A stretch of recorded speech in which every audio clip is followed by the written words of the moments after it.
Hey LEGO fans, welcome back to my LEGO Backlog of Shame, the series where I build more, buy less, and still somehow miss uploading all of April.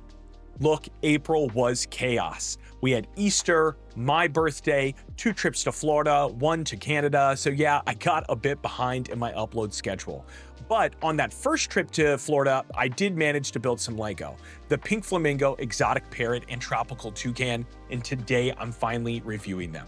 So far, this series is focused more on minifig scale builds like cars or trucks. Most creator sets are a nice change of pace because they break out of that scale. Plus, my goal is to someday do more mock builds, and these larger scale sets can teach some interesting techniques I haven't had the chance to try so far in my adult LEGO journey. The build experience is solid across the board. All 3 are under 300 pieces, so they were quick, manageable builds. I finished all in about 2 hours on a small hotel desk. That said, the Flamingo and Parrot instructions had some color inconsistencies.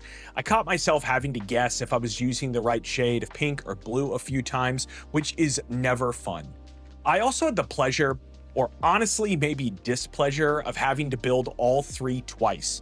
They took a trip to the beach, got wet, got sandy, and then sat in a sealed airtight container for a few weeks as I was traveling.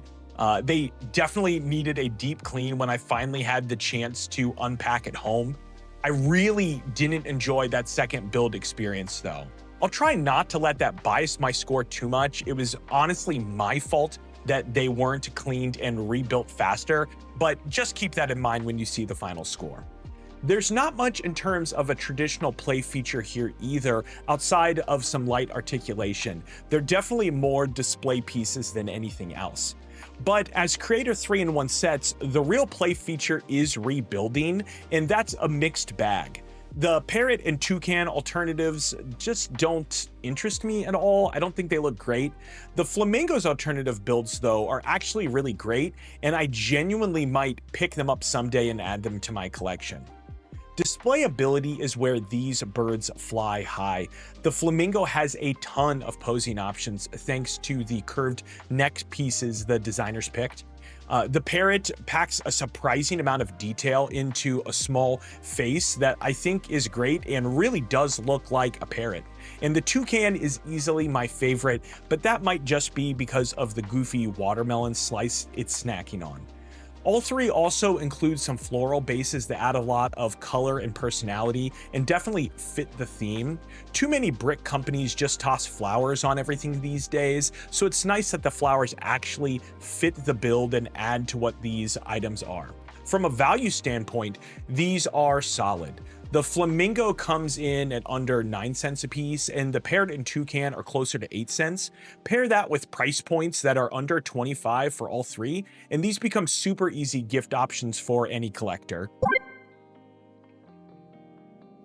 Having built these birds twice, I'm left with mixed feelings. I picked them up to learn a little bit more about building at a larger scale, and they're great for that. But I'd be lying if I said I wasn't already a little tired of them. They look great, they're a great value, they were fun to build the first time, but are they really cool? I just don't know. For any hobby, I always say cool is king, and I just don't know if they're cool enough to keep around forever. I know when I finally start running out of space, I'm sure these will be some of the first sets that I break out and use their parts in other builds. Do you have any of these builds in your collection? And if so, what do you think of them? Let me know in the comments, and I'll see you in the next video. Thanks.